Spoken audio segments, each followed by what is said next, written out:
everybody, my name is Joey.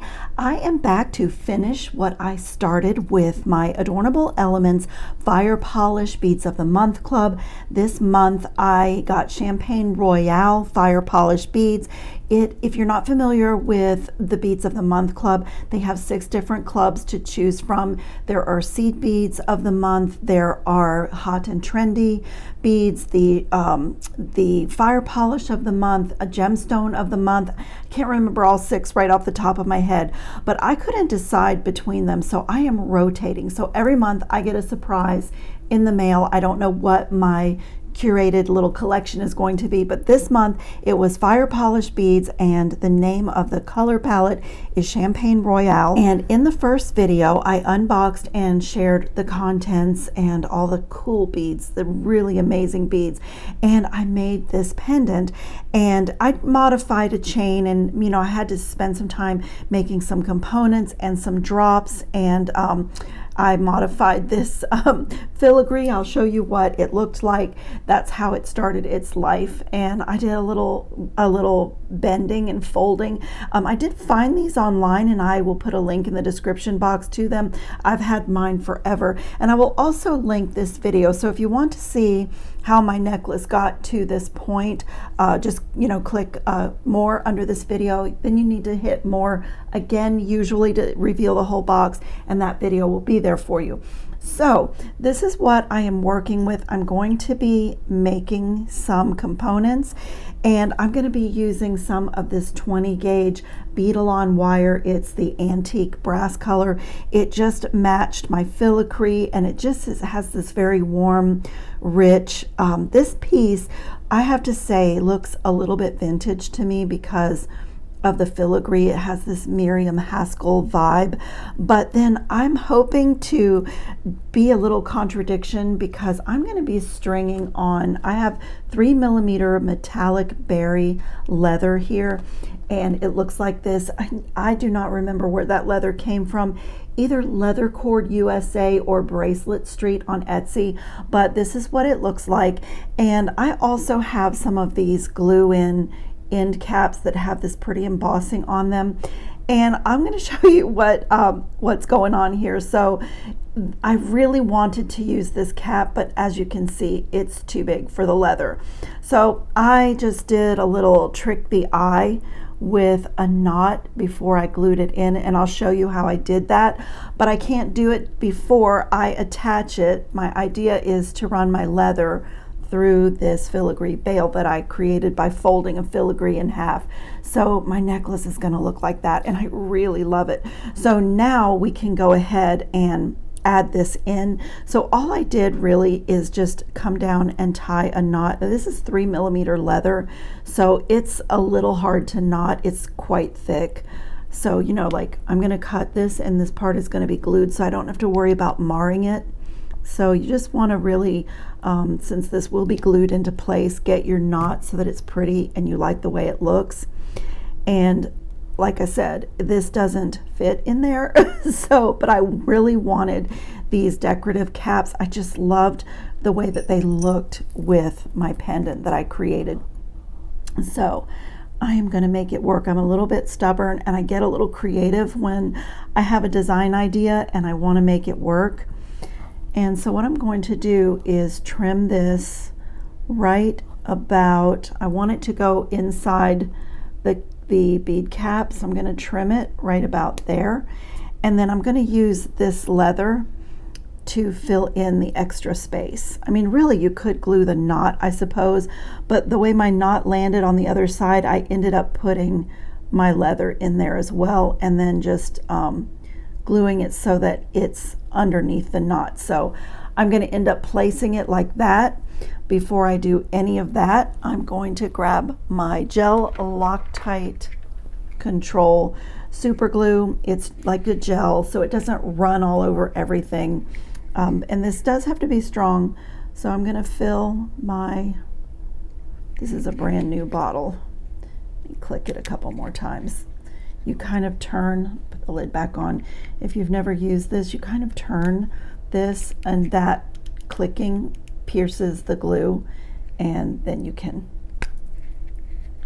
squirt some out. I'm just going to fill this up with some of this glue, and I'm going to place my leather in here. Let me put this one first. I'm going to put this one in first, just so it matches the other side. And I'm going to place this one in beside it and push it down so that it looks like it's just part of the knot. And on the other side, I added a little bit of glue right there as well. And I'm going to probably do that again here. And then I'll just adjust it. I don't do a lot of leather. Oh, we're under a severe thunderstorm warning, so you might hear some thunder in the background. But I was going to say, I don't do a lot of leather projects. I get in the mood for it. So my leather has been folded, you know, coiled in its package for quite some time. So I wanted to go ahead and glue this so that while I am building the rest of my chain, that this can, you know, really be setting up and be nice and strong. And I'm just going to mold it the way that I want it. And so we are looking like that. This one I did this about 2 hours ago. And so it's really nice and set up. So this can set aside, and the chain that I'm going to be making is going to be attaching to these two ends. And it's going to be long because I really love long necklaces. I haven't even decided on the clasp. I don't even know if I'm going to put a clasp on it, but I do need to make quite a few of these components, and I'm going to be creating a chain with these rings. And let me show you what this is. This is a chain that I had in my stash, and I bought it quite some time ago. And I bought it because it wasn't the super shiny gold. It was kind of an old world gold. But when I got it, I really should have returned it. But look at, I don't know if the camera will show you. I'm not sure if it was supposed to be like this or if it's actually tarnished, but I just didn't care for that. It looks tarnished to me. And so every time I got it out to use it, as much as I love the design of the chain, the finish just wasn't making me happy. So what I did to get is I harvested these beautiful rings because they're solid. And it was a little bit of work, and it does make a bit of a mess. So I've harvested 8 of them, and I'll just show you what I did. So if you guys ever, if you ever have even vintage jewelry, it is so great to restyle things and upcycle things. There's almost nothing that can't be used in some way, just like get your creative juices flowing. That's what I did. I just didn't want to waste this, and I really like the chain. I just, like I said, it came like that when I ordered it, and I probably should have returned it, but I didn't, and then I wasn't using it. So, just watch your eyes. I have on glasses, not goggles, but glasses, and I'm trying to cover your cuts when you're going to deconstruct something like this. But I just wanted to show you, like, these are really pretty solid rings, and they have a thickness to them, so it's not it's better than a jump ring. It's a very chain-like.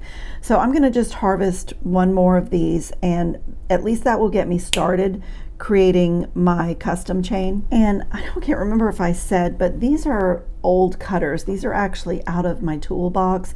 I do not use my really fine, my good flush cutters when I'm gonna deconstruct something. So like if you have a pair of junky cutters that are kind of all purpose for deconstructing, that's very wise because you don't want to have to buy new cutters. Okay, let me clean up all my crumbs here.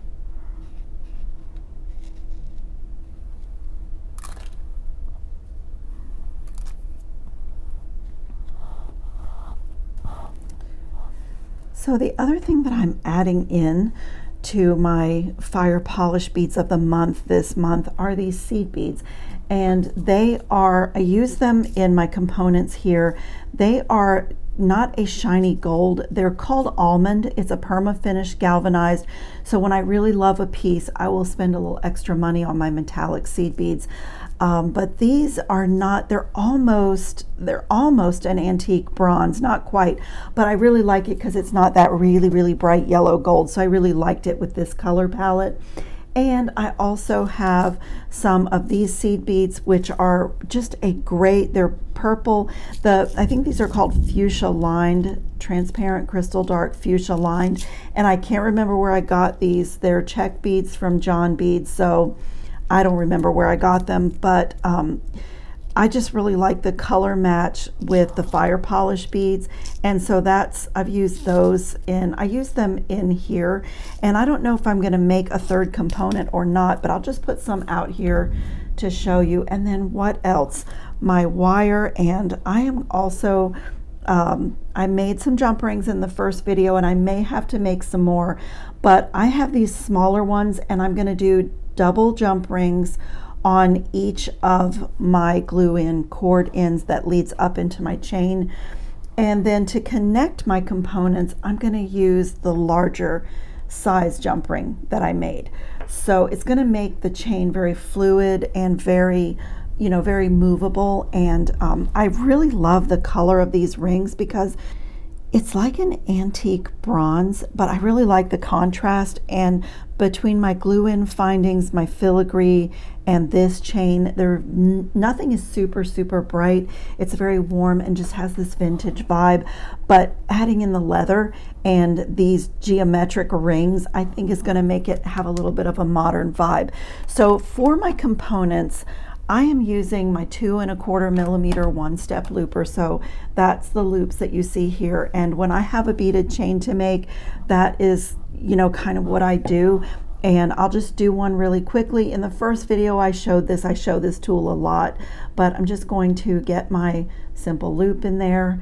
And while it is in the tool, I will take a second to straighten my wire so that my components are nice and straight, and making sure that loop is centered on that wire. And my loop is done. And then what I did for this component is a crystal teardrop, this champagne I just love, facing the loop. And then I put one of my seed beads, and then one of these gorgeous faceted rondelles, and then another seed bead, and then another champagne facing the opposite direction, again facing the loop on the component. So it looks like that. It's such a pretty component. I just love it. And I obviously have quite a few to make to get my length of chain. I'm just going to pull down. I'm watching here because that is a crystal. And I'm going to get my other pliers. If your loop becomes misaligned at all, this is a great opportunity to straighten everything out. And sometimes, I don't know why, but sometimes on the 2 1/4, the loop won't close all the way.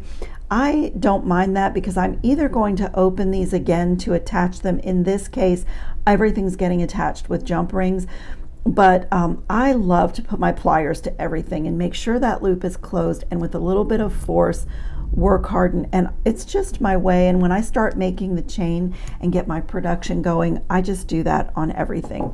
So my other component is a little more simple. Just going to put my loop and my cut in there. And on this one, I just fed on a seed bead, a gold seed bead, and one of the 6 millimeter fire polish, and another gold seed bead. And so that one's a little bit smaller component. And I was considering creating a third component and creating a little bit of a pattern. And I don't know if I will. I just started to play with this design. I wanted to do the pendant first, and now that I know what the pendant looks like, that the rest of it will unfold more easily. I'll be able to make a fast decision. But I am going to start connecting, and then I'm going to pause and make all of these components off camera. So I'm going to take a ring, and everything I think everything is going to get connected with 2 jump rings. But when I do this, I start out with just one and connect everything, and then I'll go down the length and add in the other ones. So let's see, what do I want to do first? I think first I'm going to do the shorter one.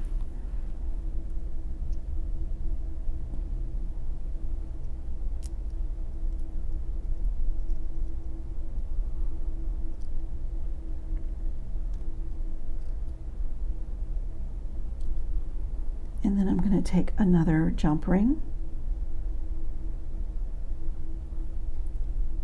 and add that in, and add in my other component, or do I want to do another ring? Okay, so decision made. I'm going to get as far as I can on both sides of the necklace, doing a ring and then a fire polish component, a teardrop component, a fire polish component, and then a ring. And I'm going to make both sides exactly the same, and let me see what length I am able to get to with that pattern. And from there, if I need to create some smaller components like I did for the chain to finish the back of the necklace, or I've even considered, I love the mixed media, so I've even considered doing stringing for the back part of the necklace. But let me complete my chain. It's going to look like this. That's going to be the pattern, and it's going to connect with double jump rings right here to this. So I can go ahead and do that on one side, and then as I create my chain, I'm going to go side to side and see how far in the design my beads will get me. But let me go ahead and connect this to one side so we can see what it's looking like. And I'm going to go ahead and put the second jump ring so you can also see, you know, that's what it looks like with a single one, but a second jump ring, it looks very chain-like, and there's like a beautiful architecture to the double jump ring. I don't know why, but I really like the way it looks. So it's going to look like that and go up into my beaded chain. This is so pretty already, to go from the filigree to the leather to this beautiful chunky embossed bead cap and then into rings and components. This is so pretty. So I do have a little bit of work to do, as you can see, creating components. So I'm going to do that off camera, get this all done, and I'll come back and show you, show you my progress. I'll pop back in and show you what things are looking like.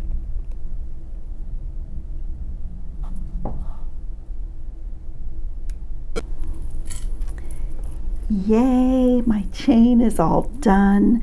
This is so pretty. It has a little sparkle, but it's very warm. So I connected my pattern and I went back and added the second jump ring at every connection. So it's very fluid, but it makes this a little bit chunkier, and the scale of my handmade chain just is perfect with a 3mm leather. On this side, I took 3 of my rescued rings with double jump rings and put them as an extender chain. So I want to do a little bauble for the very end of my extender chain. So I took one of the ball head pins and just all the little elements from the box, and from my first video I did these drops at the bottom of the pendant. So I just did another little version of that, and I'm going to come right here and put a bend in my wire and do a simple loop right here. And you know, this chain, well, everything really, if you're going to do, I guess my advice is that if you're going to do a simple loop, to make sure that it's closed really, really well when you're connecting chain like this, because it can so easily slip out and you just don't want to lose any of your beads. So I'm going to not even do a jump ring for the dangle. I'm just going to open it and add it right to my final ring on my extender chain. So, and really, as I was looking at this, I mean, this is so adjustable because it's about 26 inches long when I put it at its full length. But really, once I do my closure here, this could be pulled up and have a really long, dramatic drop like down the back if you had like a deep V-neck sweater or something in the winter time. So really you can connect anywhere. And why I'm saying that is because I opted to make my own hook for the end instead of doing a lobster claw clasp, and I saved 2 jump rings, so I'm going to connect it with 2 the same way that I've done everything else. And these are so simple and so artisan. I never know how it's going to turn out, at least the way that I do them. So I'm using my same wire so everything matches, and I'm just going to get it nice and smooth and warm. And I'm going to come to this end with my round nose pliers. I need a nice fresh blunt cut, and I'm going to make a spiral, but I want it to be kind of open in the center because I have to be able to get my jump rings through it. So I'm starting my spiral down here, and I'm not going to do it super tight. I'm just going to leave it a little bit open. And now that I have it started, I'm going to come here with my bent chain nose pliers and just kind of craft a little spiral. Now I need jump rings to go in there and to stay in there, so I can't have a spot where the jump ring would slip out. So I'm just going to like zhuzh this before I keep going.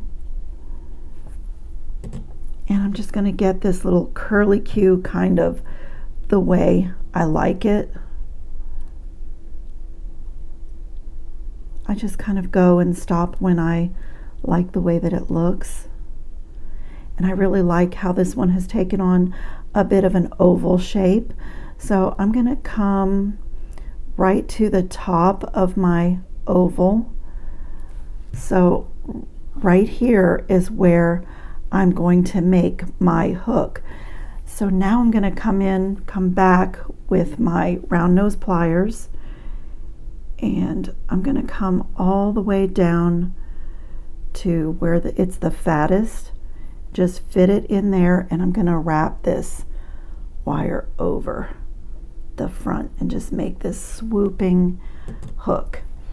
And I'm going to do another little spiral on the end, so right about there. I'm going to snip, and I'm going to do another spiral, this one going up toward my hook. So I'm just going to, and this one I do want to be really tight, so I'm going to do a really tight center on this one. Really, and it's not going to be a big one. I just want it to be decorative. Just going to spiral a couple of turns. And a lot of times when I do my own little hooks, I'll put it on my bench block and hammer, but I don't think I'm going to on this one. It's just going to be at the back of a neck, at the back of the neck. And then you can hand sculpt this or play with your, play around with your shape a little bit. You can, really just make it look however you want. I just like, when I make them, I like them to be kind of a deep hook because it's going to be on the back of the neck. But, that's really pretty, and it won't come off because gravity is working in your favor. So when you hook this into any of the rings or any, it's going to stay because the necklace is pulling down. So I'm just going to open both of my jump rings and do that same double jump ring connection that I've been doing just for continuity. Just go through my last simple loop and just fit that right in there. And I've really taken my time on my jump rings and made sure that it was metal to metal and that it was a really perfect closure. And that just, makes this look like a beautiful artisan chain. So I'm going to do the same thing, just side by side jump rings. The second one is a little tricky. That is the last step for this beautiful necklace. And now when this is around the neck, this can go in any of the rings on my extender chain. But really, like I said, if you really wanted to make it short for a different neckline, there's no reason that you can't hook this and have a really long dramatic chain in the back. This piece is so gorgeous. I love the pendant. I love the filigree. I had so much fun making it, and I just love the quality of the beads that I get from Adornable Elements. They are amazing. It makes my work look really, really good, and I just love this. I think it's avant-garde because of all the mixed media. It's kind of boho, but really elegant boho. So as always, I will put some better pictures up at the end, and do open the description box. I'll put links to the filigree components. I just recently got these, so I can link the glue-in caps and anything else that I think of when I'm editing that you might want for your own work. You'll find the information in the description box underneath this video. I thank you all so much for watching. Everybody take care of yourselves, and I'll see you in the next video. Ciao, friends.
Babies, look at your beautiful family. Hi guys, you have such a beautiful family. You're so lovely. Look at your baby. I didn't bring any food today. I'm so sorry. What was I thinking? I didn't know you'd be here.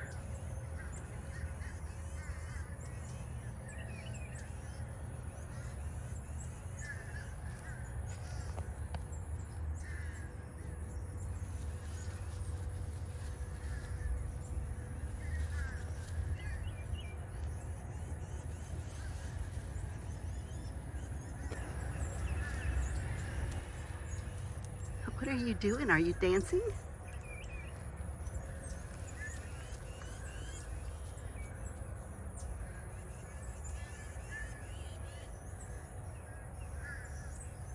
Look at your baby. Are you teaching your baby how to fly?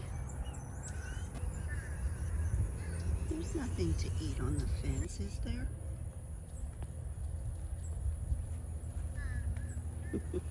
You guys are so wonderful. I love you. I just love you.